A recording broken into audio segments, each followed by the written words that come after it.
हम लोग जानेंगे गणित के कुछ महत्वपूर्ण सूत्र। तो सबसे पहले हम जानेंगे आयत का। तो आयत का क्षेत्रफल क्या होता है? लंबाई गुना चौड़ाई।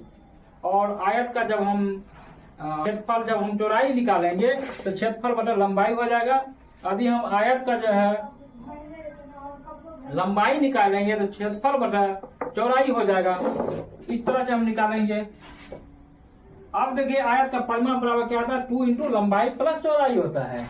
और वर्ग का क्षेत्रफल क्या होता है? भुजा स्क्वायर होता है। उसके बाद जानेंगे वर्ग की भुजा क्या होता है? परिमाप बटा 4। इसके अनुसार भी निकाल सकते हैं। दूसरा नियम है वर्ग का भुजा बराबर रूट अंडर क्षेत्रफल, इससे भी निकाल सकते हैं। वर्ग का परिमाप क्या होता है? 4 गुना भुजा होता है। उसके बाद जानेंगे समकोण त्रिभुज का क्षेत्रफल 1/2 गुना आधार गुना ऊंचाई।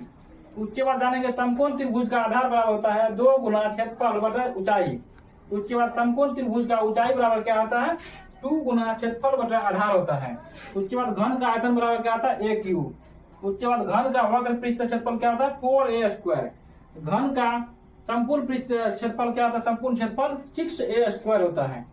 उसके बाद जानेंगे घन का विकर्ण बराबर क्या होता है? Root under 3a। घनाभ का आयतन बराबर क्या होता है? l गुना b गुना l, मतलब लंबाई गुना चौड़ाई गुना ऊंचाई। उसके बाद जानेंगे घनाभ का पृष्ठ क्षेत्रफल क्या होता है? 2 इंटू एल प्लस बी, मतलब लंबाई प्लस चौड़ाई है गुना ऊंचाई। उसके बाद घन का संपूर्ण क्षेत्रफल क्या होता है? 2 into L into B plus B into H plus into H into L होता है। अब जानेंगे घन का विकर्ण बराबर root under L square plus B square plus H square. इसका जो है लंबाई का स्क्वायर प्लस चौड़ाई का स्क्वायर प्लस ऊंचाई का स्क्वायर। तो यही आपका फॉर्मूला महत्वपूर्ण फॉर्मूला हो गया।